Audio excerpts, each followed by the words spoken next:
L'École supérieure d'administration, d'économie, de journalisme et des métiers de l'audiovisuel ESAE offre de nouveaux challenges pour l'année universitaire 2023-2024. Étudiantes et étudiants, parents d'élèves nouveaux bacheliers, ESAE, c'est la garantie d'une formation de qualité à des conditions très avantageuses. À Gbedjromede, à Papa, à Boumekalavi et Parakou, inscrivez-vous en administration générale, administration du travail et de la sécurité sociale, trésor et finances publiques, impôts, diplomatie et relations internationales, journalisme et métiers de l'audiovisuel, gestion des marchés publics, planification et développement local, sciences économiques, sciences juridiques et toutes les filières des sciences de gestion. ESAE vous offre des bourses, demi-bourses et de réductions pour les premières inscriptions dans toutes ces filières. Waouh! En licence 1, 2 et 3 et en master, bénéficiez jusqu'à 50% de réduction sur tous nos sites. N'est-ce pas génial? Infoline. ESAE Gbedjromede, 3e rue à droite en quittant le carrefour Le Jador pour la BIBE Jéricho ou au plus 229 90 93 65 21 98 98 14 00 à Kpakpa au plus 229 52 88 33 33 à Boumekalavi au plus 229 52 88 44 44 Parakou au plus 229 52 46 12 12.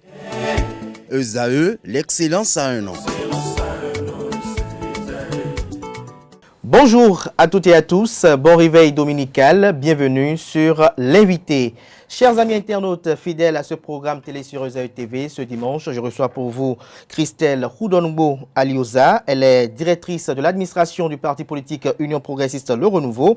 Elle a été directrice du Centre des œuvres universitaires et sociales d'Abomey-Calavi. Elle fut conseiller technique au ministère de l'enseignement supérieur au niveau du sport. Elle est très engagée pour la cause de la gente féminine et la promotion du sport. Avec elle, ce dimanche, nous ferons le tour de l'actualité, notamment la célébration du 63e anniversaire de l'indépendance du Bénin. Nous parlerons également de l'actualité, notamment du coup d'État au Niger. Bonjour à vous, Christelle Houdongo. Bonjour et merci de me permettre de gravir les escaliers pour venir ici dans votre studio. C'est vrai, ça fait un sacré bail. Merci. Alors, Christelle Houdongo, vous êtes acteur politique, mais dans un premier temps également, vous êtes citoyenne béninoise. Alors, dites-nous, comment avez-vous vécu ce 63e anniversaire de l'indépendance du Bénin? Mais je l'ai vécu certainement comme tous les Béninois avec fierté. Et encore plus de fierté quand on constate que d'année en année, notre peuple, notre pays gagne en discipline. Que d'année en année, nous gagnons en travail bien fait. Nous sommes de plus en plus à la tâche accomplie jusqu'au bout. Et c'est important de constater que ce Bénin qui se développe, ce Bénin qui est en construction, reste quelque chose de fondamental qui nous lie.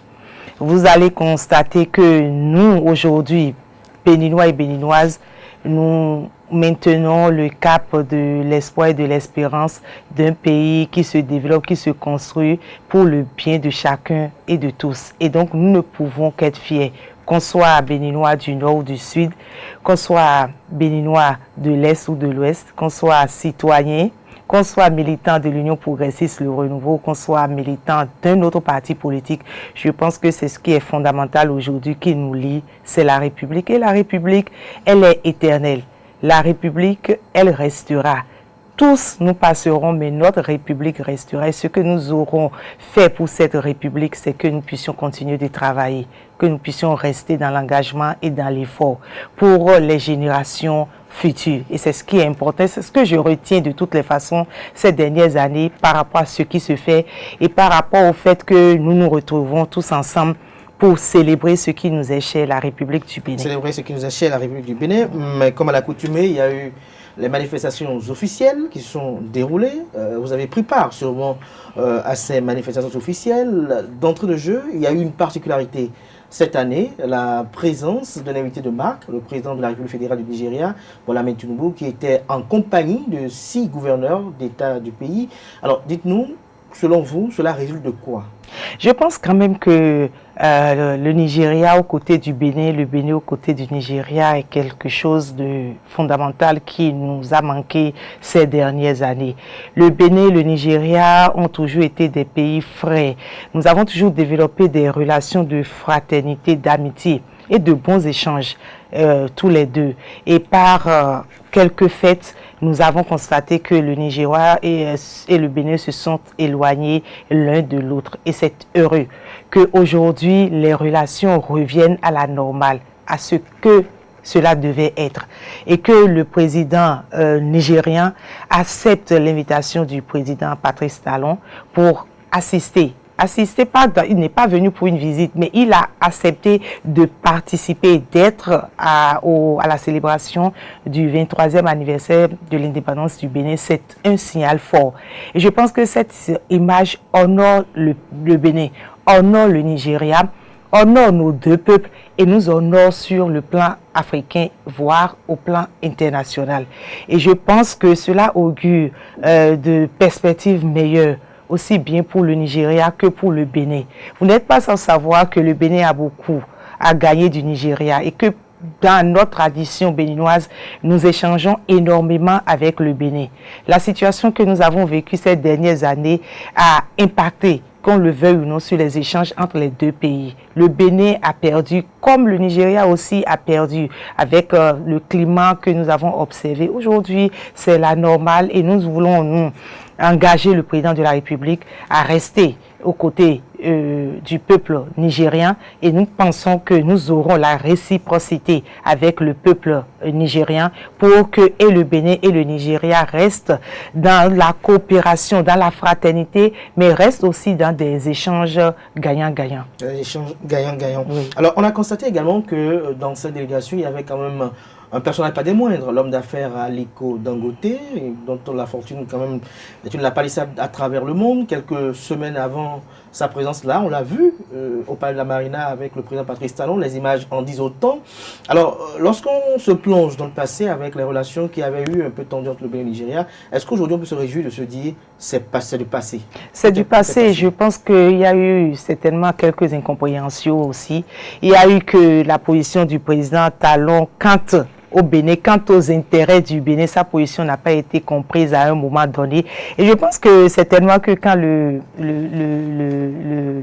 riche, notre frère du Nigeria, Dangote, a fait certainement quelques tours au Bénin, il a compris que le président Talon était dans une logique où, c'est vrai, vous coopérez avec le Bénin, vous échangez avec le Bénin, mais vous permettez aussi au Bénin d'avoir les dividendes pour permettre le développement du pays, pour permettre la construction et la réalisation des projets. Je pense que Dangote l'a compris. Et je pense aussi que Dangote a compris que le Bénin, c'est vrai que c'est un petit pays, mais qu'il a aussi besoin du Bénin et que par le passé, le Bénin l'a toujours aidé et qu'il faut qu'il fasse le retour et que chacun revienne à de meilleurs sentiments. Je pense que c'est de bonnes perspectives pour notre pays. Dangote était là pour la célébration du 23e anniversaire, mais aussi que nous avons eu 6 responsables de fédération d'État du Nigeria, oui, qui étaient avec le président, ceux qui sont surtout frontières immédiates avec le Bénin. Je pense que c'est assez fort, c'est un signal fort. C'est pour dire aux Béninois, au peuple béninois, au chef de l'État, au président Talon et à son gouvernement que le Nigeria est ouvert. Et le Nigeria restera certainement ouvert et dans les meilleures conditions, dans les meilleurs thèmes. Ce que nous devons aussi faire au Bénin, c'est vrai, le Nigeria ouvre ses frontières. Nous reprenons avec les échanges. Il va falloir que nous aussi, au Bénin, nous nous organisons. Que les structures compétentes, que le gouvernement encadre un peu plus les échanges entre le Bénin et le Nigeria. Que nous échangeons avec le Nigeria sur les produits, dans des domaines porteurs pour nous au Bénin. C'est vrai que le commerce parallèle que nous connaissons va peut-être continuer, mais il y a des domaines spécifiques dans lesquels nous devons coopérer avec le Nigeria. Les échanges doivent aller dans les domaines où des produits dont le Nigeria a besoin, parce que le Nigeria a besoin du Bénin dans certains domaines spécifiques. Il faut explorer ces besoins pour que, en réalité, le Bénin, l'État béninois, la République et chacun de nous puissions bénéficier du fruit de ces efforts consentis par le peuple béninois, mais aussi par le président Talon dans toutes ces discussions et négociations au plan national, au plan international, dans la sous-région. Alors, Aliko Dangote y était, mais celui dont on avait appris la présence par voie de presse, celui qui était annoncé, c'était le président nigérien, voilà, Ahmed Tinubu, mais on a constaté que malgré son annonce, il y avait quand même 2 grands absents, pas des moindres, les anciens présidents Boni Yayi et Nicéphore Dieudonné Soglo. Christian Ngoudongo, quel a été votre état d'âme lorsque vous avez constaté ces absences-là?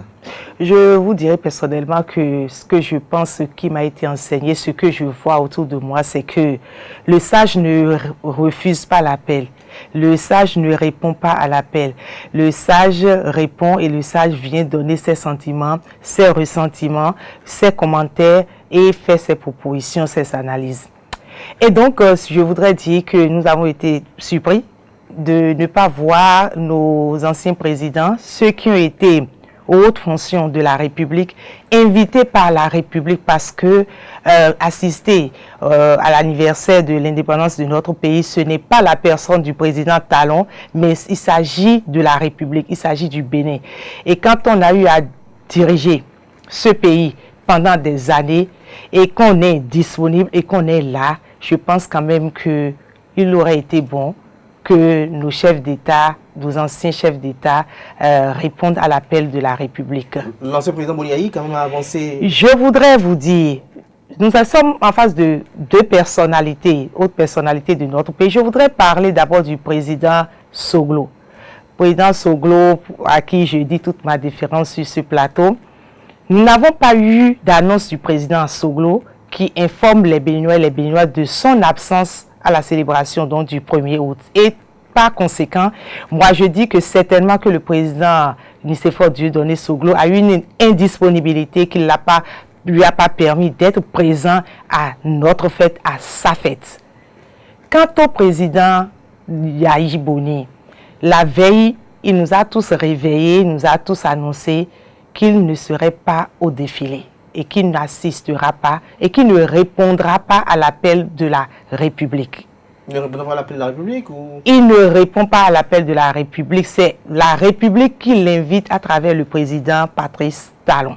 Et quand on a été, pendant des années, président de la République, on a été à ces hautes fonctions, on connaît les contraintes de la gestion du pouvoir. On connaît les difficultés. On sait ce que c'est. Et nous savons, et nous avons vécu avec le président Yayi Boni, même si je n'ai pas été de ses très très proches collaborateurs, j'ai été quand même dans la collaboration et j'ai vu la gestion, je l'ai vu à la tâche, les difficultés, les contraintes. Et donc en tant que chef d'État, vous avez des difficultés, vous avez des contraintes. Et donc par rapport à cela, le président Yayi Boni, certainement qu'il aurait eu autre position que celle que nous avons constatée. Bien entendu que le président Yayi Boni nous disait en son temps que les problèmes graves, les problèmes importants de la République ne se gèrent pas dans la rue. Les problèmes importants se gèrent à des niveaux donnés, à des moments donnés. C'est ce qu'il nous a enseigné.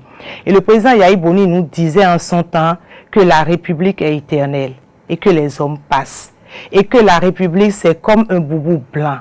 Quand vous y jetez l'huile rouge, cela impacte toute la République et cela impacte chaque Béninois et chaque Béninoise. Et j'ai retenu cette leçon du président Yayi Boni. Et par conséquent, je conclus que, étant donné que le président Yayi Boni avait cet idéal, qu'il devait continuer de partager cet idéal avec nous.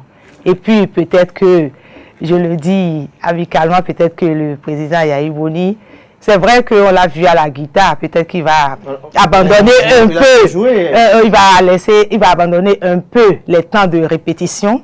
Il va peut-être laisser un peu les entraînements du football et aller vers son frère et ami. Le président Talon oui, vous savez quoi, pour nous Béninois, c'est exceptionnel, c'est très beau, c'est très beau, c'est très beau, c'est très beau, c'est très beau que de voir l'ancien président de la République jouer à la guitare, mais quand il y a des problèmes importants, grave et sérieuse, on peut poser quelques moments à la guitare et aller vers celui avec qui on peut échanger et discuter. En fait, c'est une caricature que je fais de la situation pour dire que nous disposons toujours des voies et moyens pour régler les problèmes, pour discuter. Aujourd'hui, il y a des questions. Il y a des questions sur lesquelles le président Boni Yayi est allé pour justifier son boycott. Je l'ai aperçu. Ce n'est pas que je l'ai aperçu. J'étais même avec lui. Je l'ai vu à la fin du défilé de 2022. Il était avec d'ailleurs le président Amoussou Bruno qui l'enquiquinait en lui disant qu'il lui a arraché ses gens. Et le président Amoussou lui disait non, je ne t'ai arraché personne. Les gens sont au service de la République. Et nous avons rigolé tous ensemble en disant non, il était là. Ces mêmes problèmes certainement en 2022 étaient posés mieux. Je prends juste un aspect. Je prends juste un aspect des questions qui ont fait que le président soit absent, le président Yahya Bouni soit absent quand il parle d'exclusion. L'année dernière, il n'y avait pas de député du parti Les Démocrates à l'Assemblée nationale. Le président Yahya Bouni était au défilé. Cette année, le parti Les Démocrates, dont il est le président d'honneur, a 28 députés à l'Assemblée nationale. Donc, ils font partie intégrante de la gestion de la République, qu'ils le veuillent ou non. Ils sont à l'Assemblée.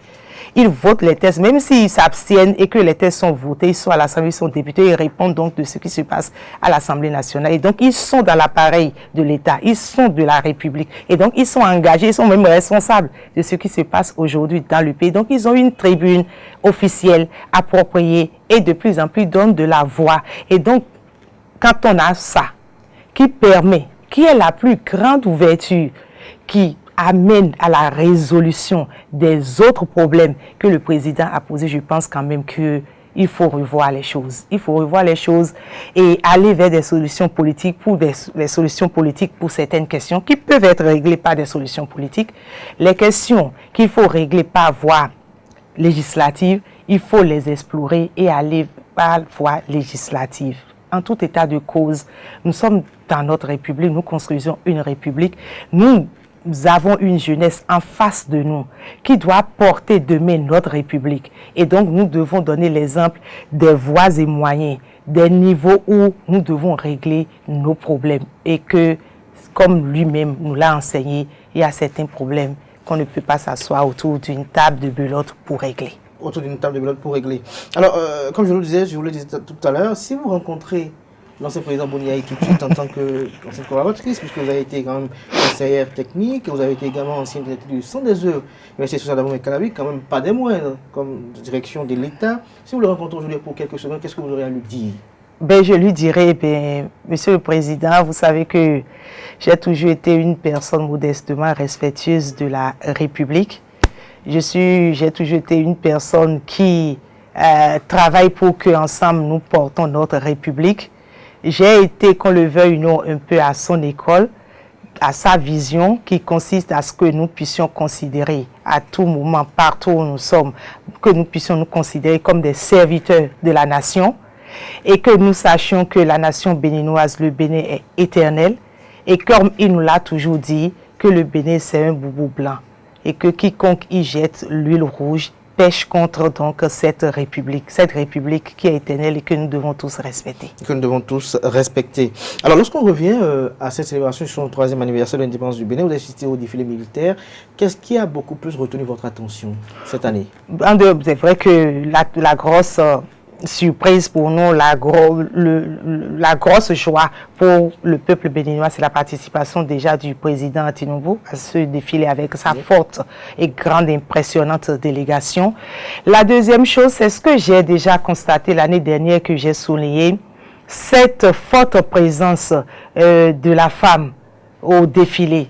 De plus en plus, les femmes béninoises participent dans plusieurs domaines, bien entendu, à l'action de développement. Et au niveau donc de la muette, de l'armée, les femmes sont de plus en plus présentes. Elles défilent, et elles défilent très bien, de belles dames, de belles jeunes filles qui défilent au pas de militants. Donc, nous avons de belles et grandes soldates au niveau donc de l'armée. Et quand vous allez à la garde présidentielle et que vous retrouvez ces jeunes filles et ces jeunes dames qui défilent avec beaucoup d'assurance, avec beaucoup de courage. Je pense que c'est à l'honneur donc de notre République. Et quand cela se fait aussi au pied de l'Amazone, à Goudji, c'est quand même une merveille pour notre pays. C'est une merveille pour notre pays. En dehors de ces femmes-là qui ont défilé, qu'est-ce que vous avez également retenu? Nous avons constaté que le Bénin fait beaucoup d'efforts dans l'acquisition donc du matériel militaire. Et ça a été aussi une chose que nous avons appréciée, que ce soit pour des interventions au sol ou que pour des interventions aériennes, même si au niveau aérien, ce n'est pas encore ce qu'on aurait souhaité pour une armée qui se modernise, une armée qui est en avant-garde donc de la sécurité au plan interne et au plan international. Nous pouvons être fiers de ce qu'il y a une vision qui est là, moderniser l'armée béninoise en tenant compte de toutes les ressources humaines, que ce soit les ressources, les hommes comme les femmes, et maintenant au niveau même du matériel. C'est heureux pour nous et c'est une fierté. Nous pouvons avoir des divergences entre nous, ce qui est normal, mais ce qui est propre au Bénin, qui nous appartient dès lors que c'est bien fait, je pense qu'il faut apprécier. Comme l'a dit un député à l'Assemblée nationale que j'ai suivi, je voudrais dire aux autres pourquoi ils font ça. Pourquoi tout le temps ils font ce qu'ils font. Alors qu'ils savent très bien que ce qui se fait, qu'il y a de beau dans ce qui se fait, il y a de bien dans ce qui se fait, il y a même d'excellence dans ce qui se fait. Et que nous ne disons pas que tout est beau, que tout est merveilleux, mais qu'on reconnaisse ce qui se fait de bien. Et c'est ça qui va engager en réalité celui qui le fait d'aller de l'avant. D'aller de l'avant. Oui. À vous entendre, c'est vrai, c'est la palissade aussi au Bénin. Votre engagement aux côtés du président particulier du régime en place, c'est ça qui vous a peut-être valu votre poste au sein de ce parti politique. Mais Christelle Rouault, dites-nous, qu'est-ce que pourquoi vous... Non, ne liez pas en fait ma position à l'Union progressiste par rapport à mon engagement aux côtés du président de la République. Il y a une question que je voudrais trancher pour que cela soit clair au niveau de chaque Béninois et de chaque Béninoise. J'ai toujours dit que le Bénin est un pays en voie de sous-développement. Ce n'est même pas un pays en voie de développement. Nous sommes en voie de sous-développement. Pourquoi? Et quand on est un pays en voie de sous-développement, quand on est un pays pauvre comme le nôtre, on n'a pas d'opposition, on ne s'oppose pas. On participe.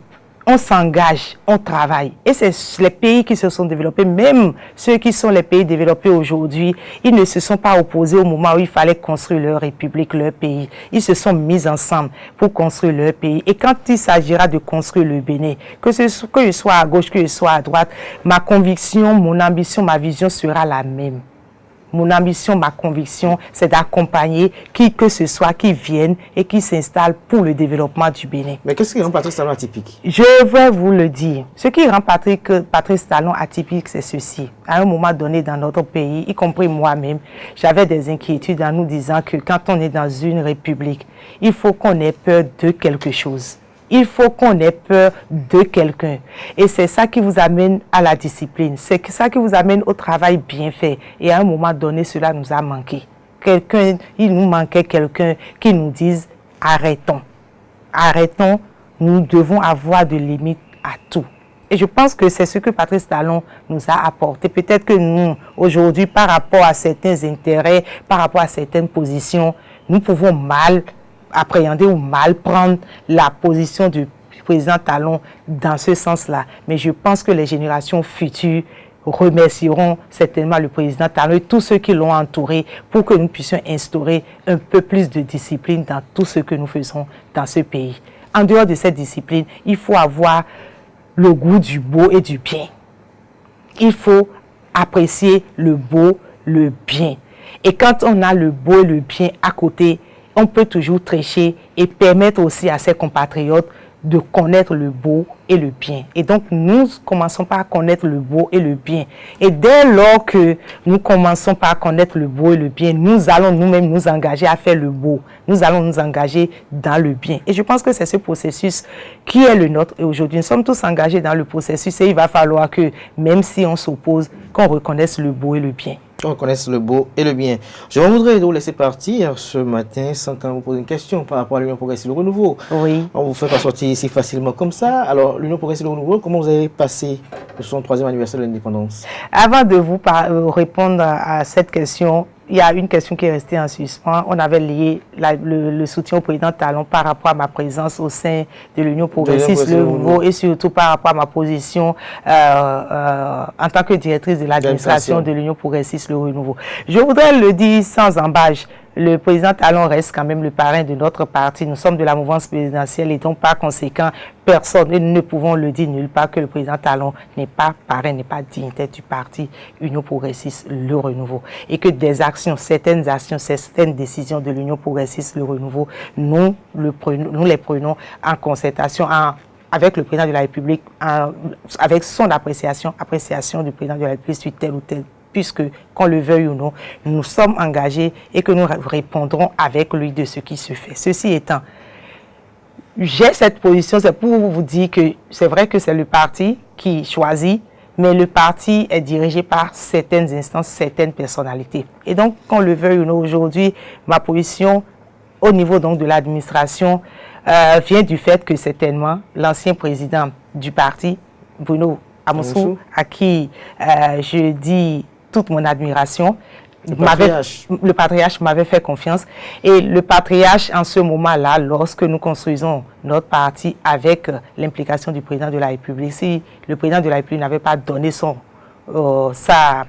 caution, certainement que je ne serais pas dans cette position. Et donc, c'est parce que les deux m'ont fait confiance et ont pensé que je peux le faire. Et je peux le faire et qu'on peut aussi faire confiance à la femme et afficher cette image de la femme qui peut être aussi au combat, qui peut être donc à la tâche. Ceci étant, l'Union progressiste Le Renouveau étant un parti politique de la mouvance présidentielle. Avant de vous laisser poursuivre, je suis sûr que parmi nos amis internautes qui nous suivent en ce moment, ils ont bien vous poser une question de savoir, directeur de l'administration de l'Union progressiste Le Renouveau, quelle est votre tâche, quel est votre rôle dans le bon fonctionnement de ce parti politique? Voilà, vous avez dit dans le bon fonctionnement de ce parti, donc la responsabilité qui revient à l'administration du parti, parce que l'administration du parti, ce n'est pas que la directrice de l'administration. Nous avons l'administration centrale et nous avons l'administration décentralisée. Et donc, les administrations décentralisées, c'est les secrétariats départementaux que nous avons, et ça c'est une exigence d'ailleurs de la charte des partis politiques. C'est la loi qui nous exige que chaque parti politique ait un secrétariat départemental. Et donc nous avons cette structuration donc, au niveau de l'Union progressiste. Et donc c'est cet ensemble décentralisé et central qui constitue l'administration du parti. Et vous le dites si bien que, en fait, c'est pour le bon fonctionnement du parti. Et nous disons que si un parti politique aujourd'hui veut survivre, se construire et aller vers la conquête du pouvoir, c'est indéniable qu'il puisse asseoir une administration qui fonctionne. Quel que soit ce qui se passera, si vous avez une bonne administration, le parti restera toujours debout. L'administration accompagne l'action politique du parti. Enrôler les militants, écouter leurs doléances, leurs peines. Voilà, écouter leurs peines. Nous avons 77 communes administratives dans le pays. Nous, au niveau de l'Union progressiste, ça nous fait 108 communes. Et donc, vous êtes obligé d'écouter tout le monde dans les 108 communes. Vous êtes à l'opérationnel, vous mettez en application les décisions du parti, vous organisez avec la direction la haute direction du parti, toutes les activités de l'Union progressiste, le renouveau, et vous maintenez l'image donc du parti. C'est ce que nous faisons au quotidien. Et contrairement à ce que les gens pensent, il n'y a pas ce jour où à l'Union progressiste, le renouveau, nous n'avons pas un courrier à traiter. Il n'y a pas ce jour où à l'Union progressiste, le renouveau, nous n'avons pas une personne qui vient pour se faire enregistrer à l'Union progressiste. L'Union progressiste fonctionne tous les jours. C'est une machine qui fonctionne tous les jours et nous sommes heureux de constater que la réforme du système partisan, si le président Talon ne nous avait pas engagés dans ce sens-là, qu'il fallait le faire. Et je pense que d'ici quelques années, nous serons tous heureux, même s'il y a eu des douleurs par le passé, nous serons tous heureux d'avoir construit quelque chose de bien. Ceci étant, vous me permettez... Je suis en train d'y aller. Vous avez remercié tout à l'heure le président Bruno Amoussou, le patriarche. Aujourd'hui, c'est le président Diogbenou. C'est le président Diogbenou qui est à la tête du parti UP Le Renouveau. Et avec le président Diogbenou, nous essayons de continuer. Est-ce qu'il y a quelque chose qui a changé entre les deux patrons? En quel thème? Dans le style de fonctionnement du parti? Chaque personnalité, chaque dirigeant a son style de fonctionnement. Le plus important, c'est qu'on tienne compte de ce que nous sommes au sein d'un parti politique, que nous sommes une structure spécialisé, spécifique, voilà, je ne dirais pas spécifique, le parti politique a une structure spécifique avec une gestion spécifique des instances, des camarades, des militants, etc. Et donc chacun essaye d'utiliser sa personnalité, son management pour maintenir le cap au niveau du parti. Ceci étant, maintenant vous y allez. Ceci étant, oui. Pour le 1er août, nous restons républicains au niveau de l'Union progressiste, le Renouveau. Comme le bloc. Et nous sommes dans le bloc, c'est un partenaire. Pardon, le bloc c'est un partenaire, il n'y a pas de souci. Et donc, nous restons républicains et nous sommes des progressistes. Et nous devons progresser, nous devons continuer, nous devons améliorer. Nous devons permettre aux Béninoises et aux Béninois de comprendre que notre pays progresse. Et si notre pays progresse, il y a des occasions qui nous permettent de le faire savoir. Et donc, nous, à l'Union progressiste, le Renouveau, pour le 23e anniversaire, le 63e, pardon, ce que nous avons trouvé à faire, c'est inviter tout au moins un militant de l'Union progressiste de chaque commune du Bénin, des militants qui ne sont dans aucune structure, aucune instance de décision, des militants à la base qui ont toujours travaillé pour l'enracinement du parti, pour que nous puissions gagner les élections. Nous en avons reçu, nous les avions fait participer au défilé militaire. Et par la suite, nous avons eu une séance, une activité spéciale, comme l'ont fait l'année dernière, les progressistes et le 1er août que nous avons organisé.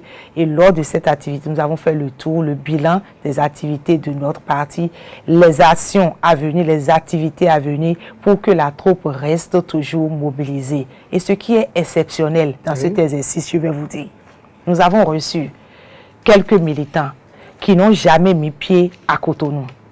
Il y a un, du haut de ces 37 années d'existence, n'est jamais venu à Cotonou. Il a eu l'occasion et il s'est levé, il a dit qu'il a eu l'occasion de venir à Cotonou aujourd'hui. Grâce au parti. Grâce à l'Union progressiste, le Renouveau. Et qu'il a eu la chance de voir lui-même en présentiel le président Talon. Et qu'il a eu ce qui a été le clou, c'est qu'il nous a dit « J'ai vu le palais de la République ». C'est pathétique. C'est pathétique. Et il nous a dit, j'ai vu Cotonou. C'est merveilleux. Et ce que nous avons proposé, nous avons dit, vous méritez. Chaque Béninois et chaque Béninois mérite cela. C'est pour vous dire le sens que nous nous donnons à l'Union progressiste. Par ce geste, nous voulons montrer à chaque Béninois et à chaque Béninoise où il se trouve que c'est possible. Kalalé peut ne pas devenir Cotonou. Mais Kalalé peut être Kalalé tout en étant une commune qui offre aux habitants du Kalalé ce qu'il faut pour qu'ils y restent, travaillent et qu'ils s'épanouissent. Boukoumbe peut rester Boukoumbe, mais par l'effort de chacun et de tous, Boukoumbe peut permettre à sa population de rester à Boukoumbe et d'être épanouie et d'être heureuse. C'est de ça qu'il est question. Et c'est les questions qui doivent être en discussion dans notre pays. Nous passons beaucoup de temps à nous chamailler pour rien. Pour rien. Merci à vous, Christelle Foudonongbo. Nous sommes pratiquement à la fin de cet entretien, mais j'en voudrais de ne pas vous poser une question également sur le Niger. Le pays est en proie à des intrigues politiques. Il a connu un coup d'État. Récemment, le président du Niger a eu à dire qu'il est retenu en otage par les putschistes en tant qu'acteur politique. Quelle est votre opinion sur cette situation politique? Nous restons tous sensibles à la situation du Niger. Le Niger a été de tout temps un pays frère et ami. Nous savons combien de Béninois sont au Niger et réciproquement. Et donc, ce qui touche le Niger touche le Bénin. Dans le Sahel, de façon générale, et particulièrement au Niger, je pense qu'il se déroule un jeu compliqué, difficile. Et nous sommes donc en présence d'une situation extrêmement difficile. Et quand on est en face de situations extrêmement difficiles, on cherche les voies et moyens. On cherche les positions les plus adéquates, les positions qui permettent de détendre le climat, de détendre l'atmosphère et d'appeler tout le monde à la raison. Et moi, je voudrais bien croire, je reste optimiste, que nous ne connaîtrons pas le pire au Niger. Et que le pire au Niger, c'est le pire dans le Sahel, c'est le pire en Afrique, c'est le pire pour nous tous. Et donc ce que nous suggérons, ce que nous pensons et ce que moi je crois, et je reste optimiste, je me dis que les meilleures solutions seront trouvées. Est-elle dans cette lancée? Et pour que le Niger sorte de cette situation. Vous voyez que ce qui se passe au Niger, ce qui se passe dans certains pays où la jeunesse se soulève, où les militaires viennent comme la réponse à toute situation, je pense aussi que cela dénote de ce qu'il y a de réels problèmes à régler. N'occultons pas non plus qu'il y ait des problèmes dans nos pays qu'il faut régler et qu'à un moment donné, qu'on soit CEDEAO, qu'on soit Union africaine, qu'on soit Union européenne, qu'on soit Nations unies, que de façon responsable et courageusement, qu'on regarde en face les réels problèmes de ces pays d'Afrique et qu'on les accompagne dans le règlement de ces problèmes. Parce que régler un problème au Niger n'est pas certainement régler un problème au Mali, n'est pas régler au Bénin, n'est pas régler au Sénégal. Et donc je pense que en Afrique de façon générale et dans notre sous-région ouest africaine, il y a une question fondamentale à régler avec courage pour que nous ne passions pas le temps à voir balancer à gauche et à droite. La question fondamentale qu'il faut régler, c'est ce que nous voulons pour nos pays. Nous voulons quoi pour nos pays? Le développement. Quel est le système politique qui nous permet d'aller vers le développement? C'est la question qu'il faut qu'on se pose. Quand nous allons régler ce problème, trouver la bonne réponse à cette question, je pense que et militaires et civils se mettront ensemble pour le développement de leur pays, pour le développement de l'Afrique. Est-ce que vous ne voyez pas dans tout ce qui se fait, que ce soit au Burkina Faso, au Mali, au Niger, et également en Guinée, est-ce que vous ne voyez pas une transposition des intrigues occidentales? Mais écoutez, quand les Occidentaux sont dans certaines guerres, ils la déportent dans certains pays. Dès que ces coups d'État sont effectués, on va tout de suite, on déchire, on brûle le drapeau français et on exhibe le drapeau russe. Mais oui, je pense que, comme vous l'avez dit, les Occidentaux, à des moments donnés, il faut le dire, déportent leurs querelles sur nous en Afrique, dans nos pays. Et que ce qui se joue au Niger, je ne dis pas forcément que c'est cela, mais ça ressemble un peu à cela. On déporte des lieux de guerre, de malcompréhension, on les déporte sur les plus faibles. Et je pense qu'il va falloir que les plus faibles aussi regardent, ouvrent les yeux et sachent qu'il y a des choses qui se jouent autour d'eux, qui ne leur apporteront certainement pas grand-chose, mais qui, en retour, pourront toujours les fragiliser. Absolument. Toujours les fragiliser, absolument. Oui. Merci à vous, Christelle Houdongo. Nous sommes à la fin de cet entretien. C'est un rituel sur l'invité. Vous allez regarder droit dans vos caméras, dans votre caméra, pour le dire ainsi, puisque là, vous serez obligé de regarder la seule là, ou peut-être la seconde, et dire un mot à l'endroit de toute cette communauté qui a bien voulu suivre cet entretien ce dimanche, notamment les militants progressistes, vos anciens étudiants au niveau du centre des universités sociales à Calavi, puisque l'université reste l'université toujours, tous ceux qui ont bien voulu suivre cet entretien pour quand même dire un mot, dites-leur un mot. Je voudrais dire aux Béninois, à chaque Béninois et à chaque Béninoise, comme je l'ai commencé en début d'émission, je voudrais leur dire que c'est le Bénin. C'est le Bénin, c'était le Bénin hier, le Bénin aujourd'hui et que ce sera le Bénin demain. Et donc le Bénin éternel. Et ce Bénin, nous voulons être fiers de ce Bénin. Et pour être fiers de ce Bénin, nous devons nous engager aux côtés donc de notre République, continuer dans l'effort. C'est vrai que tout n'est pas rose dans le pays. C'est vrai qu'il y a des difficultés dans le pays. C'est vrai qu'il y a quelques questions qui sont même peut-être des questions personnelles qu'il faut régler. Je voudrais appeler tous ceux qui sont en position et en responsabilité de régler certaines questions de la République, de les régler. Je voudrais aussi demander à ceux qui sont en position de demande de règlement des problèmes de se mettre dans la bonne posture pour faire les demandes. Et je pense que nous sommes en mesure de nous entendre dans notre République. Et nous entendre, c'est porter notre République, c'est porter le peuple béninois. En tout état de cause, je voudrais dire que nous, à l'Union progressiste Le Renouveau, nous restons un pays progressiste. Nous restons un parti progressiste. Nous restons un parti de fraternité. Nous restons un parti qui prône le développement, qui prône la solidarité et qui prône la paix. Et que, en tout état de cause, nous resterons à l'avant-garde d'un Bénin pacifique, un Bénin qui se développe, qui se construit pour l'intérêt général. Merci.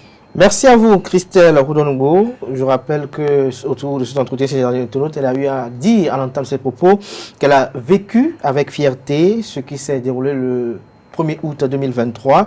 Elle se réjouit des progrès qu'a connu le pays. Pour elle, le Bénin se développe et est en construction. C'est la République qui nous lie. Elle est éternelle. Elle a eu à marteler cela au cours de cet entretien à maintes reprises. Elle est heureuse que la relation ou les relations entre le Bénin et le Nigeria soient normalisées. Cependant, elle dit qu'elle espère que cela soit dans le but d'un partenariat gagnant-gagnant.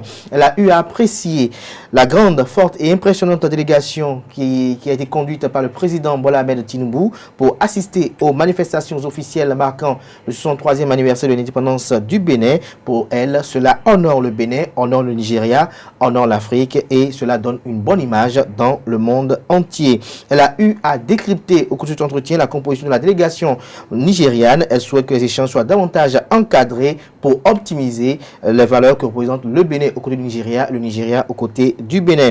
Elle a été surprise de l'absence des anciens présidents Thomas Bouniaï et Nicéphore Dieudonné Soglo. Elle a dit ce qu'elle pense de l'absence de l'ancien président Nicéphore Dieudonné Soglo. Pour elle, l'absence de Bouniaï est un refus à l'invitation de la République. Elle a argumenté dans ce sens.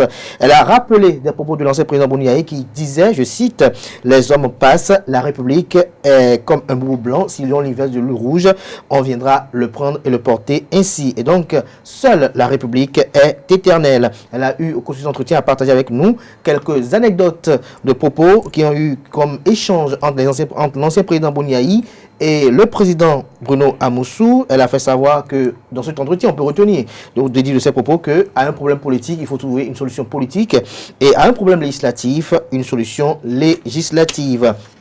Elle se réjouit, parlant du défilé militaire, de la participation des femmes à ce défilé militaire et davantage de l'implication des femmes dans les différentes opérations de l'armée. Il a été remarqué que le Bénin fait beaucoup dans l'acquisition de matériel. C'est ce que déduit Christelle Roudonogbo lorsqu'elle a assisté au défilé militaire. Elle a fait part de sa conviction au cours de cet entretien, sa conviction politique bien évidemment. Elle a fait savoir que les générations futures remercieront le président Patrice Talon pour tout ce qu'il fait depuis avril 2016, car pour elle, Patrice Talon a le beau et le bien.